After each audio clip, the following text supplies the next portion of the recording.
আসসালামু আলাইকুম এভরিওয়ান। ১৬ বছর পর গল্পের দ্বিতীয় পর্ব। তো চলো বেশি কথা না বলে গল্প শুরু করা যাক। গেটের দিকে তাকাতেই দেখলাম ইসি, কিন্তু ও এই অফিসে কি করছে? আমার পিছু নিল নাকি? আমার এসব ভাবনার চেত পড়লো কারোটাকে। অফিসে কিছু নিয়ে একটা শোরগোল লেগেছে।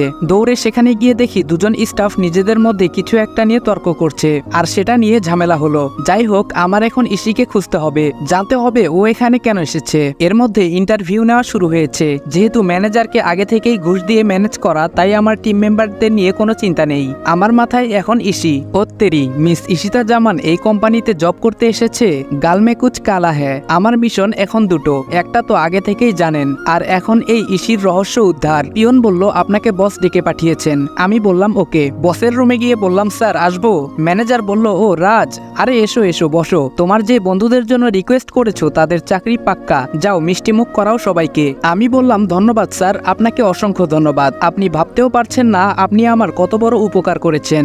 ম্যানেজার বলল আরে কি বলো, তুমি আবদার করেছো আর আমি রাখবো না? গত 1 মাসে তুমি আমার কম উপকার তো করনি ইয়াংম্যান। আমি বললাম এটা আমার কর্তব্য স্যার। ম্যানেজার বলল অল রাইট। আমি বললাম আমি তাহলে আসি স্যার। ম্যানেজার বলল যাও। আমি চলে এসেছি আমার ডেস্কে। অমনি ফোনটা বেজে উঠে। আমি খুশির খবরটা স্যারকে জানিয়ে দিলাম। স্যার অনেকটা নিশ্চিন্ত হলেন। আজকে ওদের নিয়ে প্ল্যান করে কাজটা বুঝিয়ে দিতে হবে। বসকে বলে অফিস থেকে বেরিয়ে গেলাম। ওদের 4 জনকে নিয়ে একটা রেস্টুরেন্টে চলে এলাম এবং সবাই মিলে দুপুরের খাবার খেয়ে আমাদের ফিক্সড করে রাখা রুমে চলে গেলাম এবং ওই কোম্পানির ম্যাপ বের করে ওদের সবটা বুঝিয়ে দিলাম। সব খুঁটিনাটি দেখাতে লাগলাম। আয়াস বলল স্যার লোকটা মারাত্মক বুদ্ধি খাটিয়ে কোম্পানি দাঁড় করিয়ে রেখেছে। অগ্নি বলল আমাদের প্ল্যানও মারাত্মক করতে হবে। আমি বললাম ঠিক ধরেছ, আমাদের কাজ অতি সাবধানে করতে হবে। রাতুল বলল এর মাস্টার মাইন্ড কিন্তু সেই ধরিবাজ বলে মনে হচ্ছে স্যার। নীরব বলল আজও কেউ জানেই না এই কোম্পানির মালিকটাকে, বড়ই অদ্ভুত কিন্তু স্যার। আমি বললাম হ্যাঁ, আমার মনে হয় লোকটা আমাদের পরিচিত, সাধারণ মানুষের মুখোশের আড়ালে ঘুরে বেড়াচ্ছে।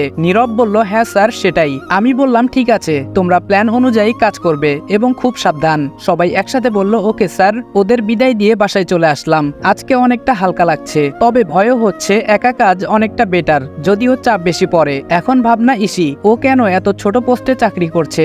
আবার আমার ফোনে কল আসলো, সিনিয়র ছাড়া কেউ না। আমি বললাম হ্যালো স্যার। স্যার বলল আদিপ তোমাকে কিছু জরুরি কথা বলার আছে। আমি বললাম বলুন স্যার। স্যার বলল তুমি তো জানো এই কেসটা নিয়ে আগে অনেক টিম চেষ্টা চালিয়েছে এবং এর আগে যত পুলিশ অফিসার এই কেস নিয়ে মাথা ঘামিয়েছে সেই কোনো না কোনো ভাবে খুন হয়েছে। আমি বললাম হ্যাঁ স্যার, আমি সব জেনেই এখানে এসেছি।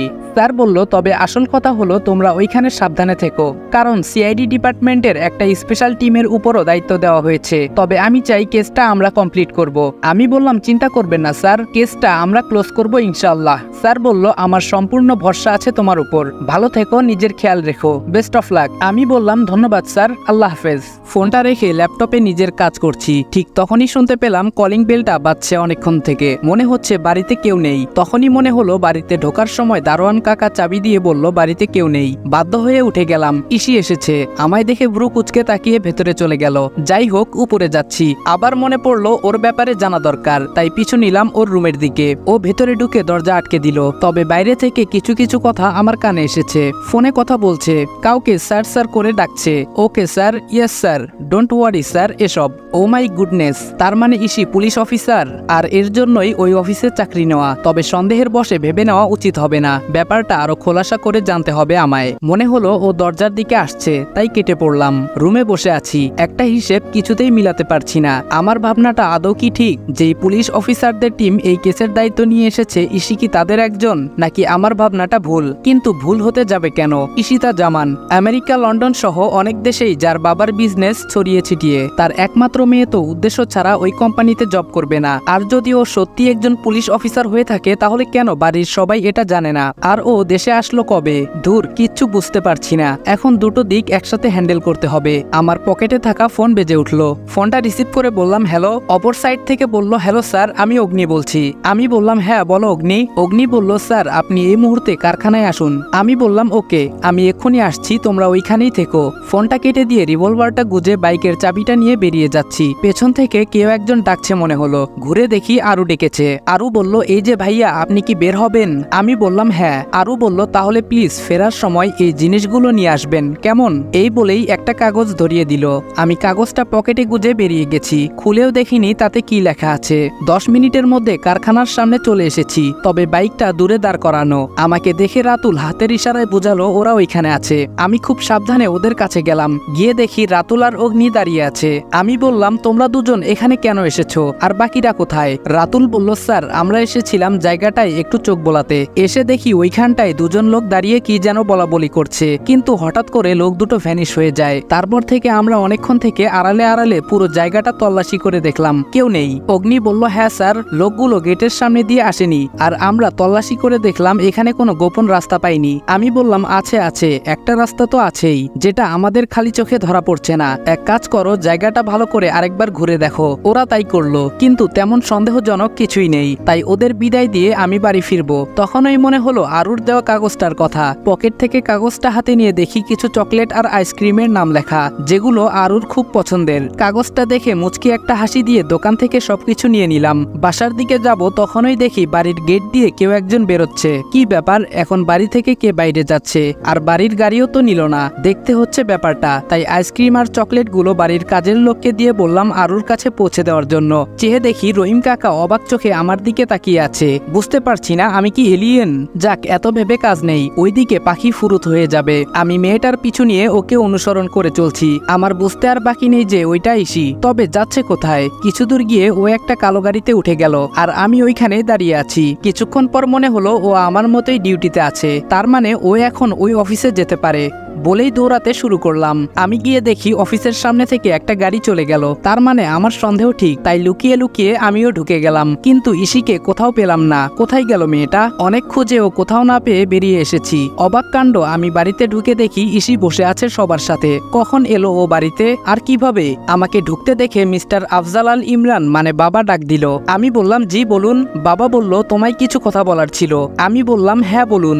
বাসার সবাই এখানে উপস্থিত, এর মধ্যে বাবা আমাকে কি বলতে চায় বুঝতে পারছি না। কোনো কিছু আবার টের পেয়ে গেল না তো? বাবা বলল, শোনো রাজ, তুমি আমাদের এই বাড়িতে থাকো, কিন্তু তুমি কি করো কিছুই আমরা জানি না। তুমি বলো না, তাই আমরা জানতেও চাই না। তবে আমরা মনে করি তুমি খারাপ কিছু করো না, সেই ভরসা আছে, কারণ মিজান কোনো ভুল মানুষের জন্য আবদার করবে না। আমি বললাম, ভরসা রাখতে পারেন। বাবা বলল, তবে আসল কথাটাই বলা হয়নি তো এখনো। আমি বললাম, জি বলুন। বাবা বলল, আর 15 দিন বাদে আমার একমাত্র মেয়ে আরিশফার বিয়ে। আমি চাই এই বিয়েতে তুমি আমাদের সাথে থাকো, হাতে হাতে একটু কাজে সহায়তা করবে। আমি বললাম, আমি এখানে একটা কাজে এসেছি, আমার কাছে সবথেকে বেশি গুরুত্বপূর্ণ আমার কাজ। আশা করি বুঝতে পেরেছেন। কথাটা বলেই নিজের রুমের দিকে চলে আসছি। সবাই কিছুটা অবাক হয়ে আমার দিকে তাকিয়ে আছে, হয়তো আমার এমন ব্যবহারটা তারা আশা করেনি। নিজের রুমে বসে আছি, মাথাতে কিছুতেই আসছে না ইসির ব্যাপারটা, ভাবতে পারছি না কিছুই। উঠে ফ্রেশ হতে চলে গেলাম। আজ আর বাইরে যেতে ইচ্ছে করছে না, তাই না খেয়ে শুয়ে পড়ি। খুব ইচ্ছে হচ্ছে সবার সাথে গিয়ে ডিনার করতে, কিন্তু না, এটা সম্ভব না। তবে এখন দেখি বাড়িটা কেমন বদলে গেছে। আগে বাবা মা দুজনে এত ব্যস্ত ছিল যে তাদের যে সন্তান আছে, সংসার আছে, সেদিকে বিন্দুমাত্র আগ্রহ ছিল না। তবে এখন অনেকটাই পরিবর্তন এসেছে সবার মাঝে। তবে এত কিছুর মাঝেও একটা চাপা কষ্ট বারবার অনুভূত হয়, যে তারা তাদের ছোট ছেলেকে ভুলেই গেছে। এসব ভাবতে ভাবতে কখন যে চোখ লেগে যায় টের পাইনি। হঠাৎ করে ঘুম ভেঙে যায়। ঘড়িতে তাকিয়ে দেখি 3:30 বাজে। তাই উঠে চলে গেলাম ওয়াশরুমে। সেখান থেকে ওযু করে এসে তাহাজ্জুদের সালাত আদায় করে উঠে বসলাম। এখনো ফজরের আজান দেয়নি, তবে যে কোনো সময় দিতে পারে, তাই অপেক্ষা করলাম। ফজরের নামাজ পড়ে একেবারে ওঠাটাই বেস্ট। নামাজ শেষে নিজের ল্যাপটপটা নিয়ে কাজ করছি, তবে খিদে পেয়েছে প্রচুর। এত সকালে তো কোথাও কোনো দোকানপাট খোলা থাকবে বলে মনে হয় না, তবুও গিয়ে দেখি পাওয়া যায় কিনা। আর যাই হোক, এত খিদে নিয়ে কোনো কাজে মনোযোগ দিতে পারছি না, কিন্তু বের হয়ে ভালোই করেছি, না হলে দেখতে পেতাম না একটা পরীকে। সদর দরজা দিয়ে বের হয়ে বাহিরের দিকে যাওয়ার সময় পেছনে তাকাতেই চোখ যায় ইসির বেলকনির দিকে। খুব সুন্দর লাগছে ওকে দেখতে, একদম প্রাকৃতিক সৌন্দর্যের মাঝে ডুবে গেল যেন আমার চোখ।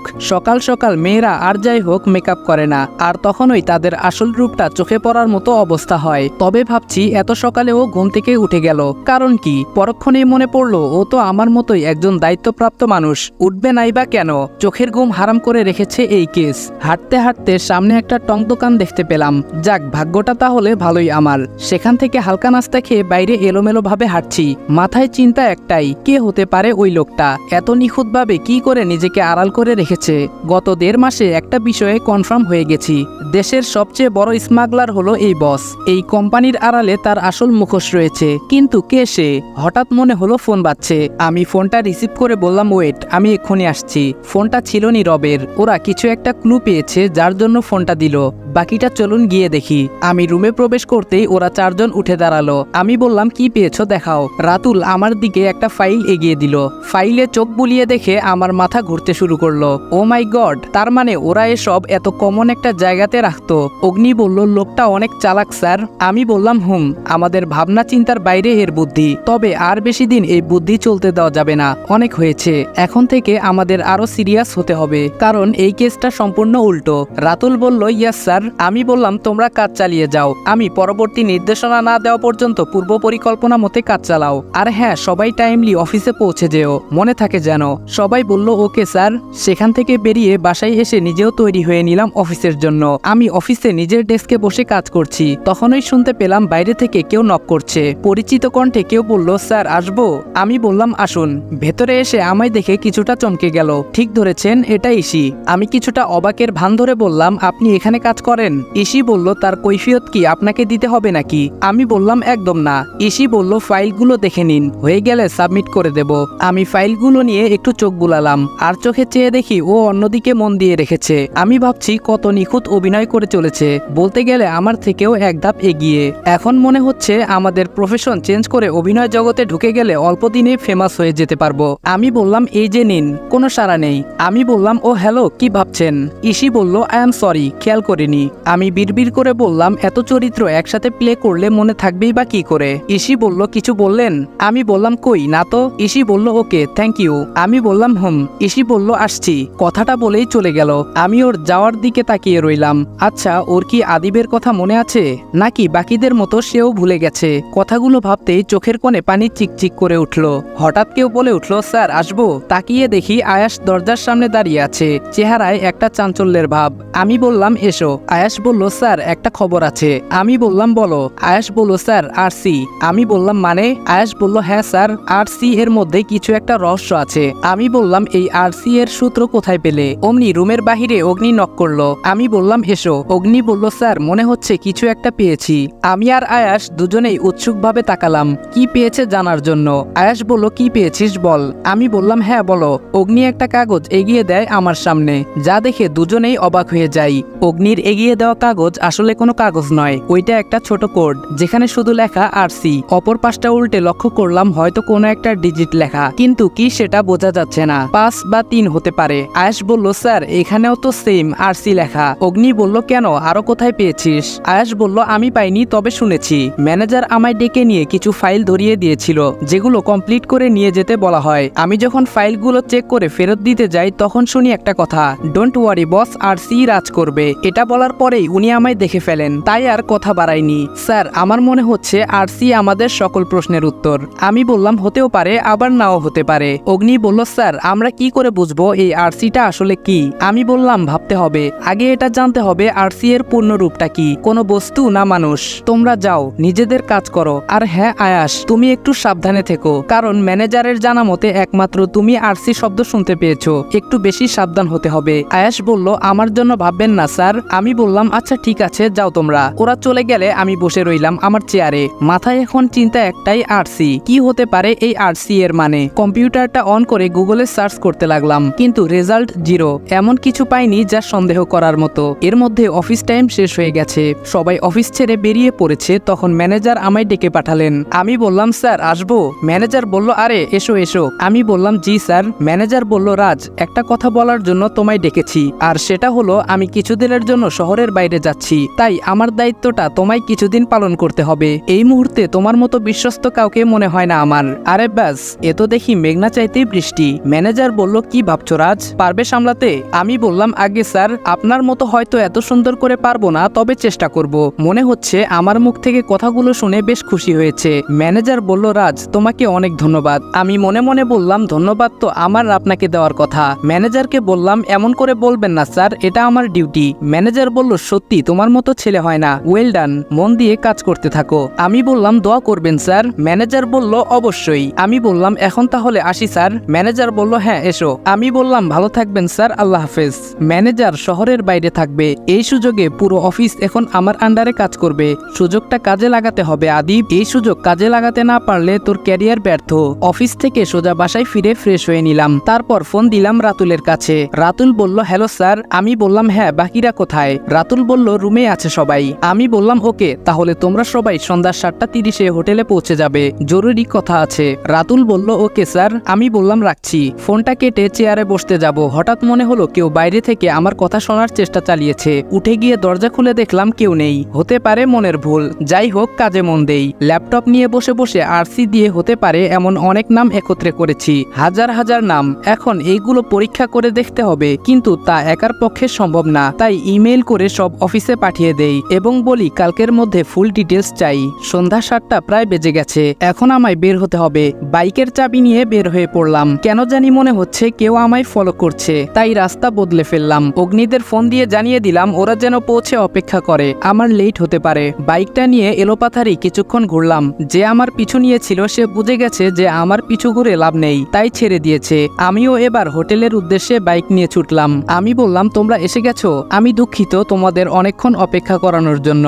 নীরব বলল না স্যার, কি বলছেন আপনি, এতে সরি বলার কি আছে। অগ্নি বলল আপনি ঠিক আছেন, এটাই অনেক। আমাদের তো টেনশন হচ্ছিল আপনার কোনো বিপদ হলো কিনা তা ভেবে। আমি বললাম না বিপদ নয়, তবে হতে পারতো, আগে টের পেয়ে যাওয়ায় বেঁচে গেছি। তারপর ওদের পুরো ঘটনাটা বললাম। ছেলেগুলো বেশ ভালো, ওরা নিজেরা একসাথে কাজ করে, তাই বন্ধুত্ব হয়ে গেছে। এই কয়দিনে আমাকেও অনেক আপন করে নিয়েছে। ওদের সাথে টুকটাক অনেক বিষয় নিয়ে আলোচনা করলাম, সাথে এটাও জানিয়ে দিলাম ম্যানেজার আমায় দায়িত্ব দিয়েছে। কথাটা শুনে ওরা খুশি হলো। রাতুল বলল স্যার এটা তো মহাসুযোগ আমাদের জন্য।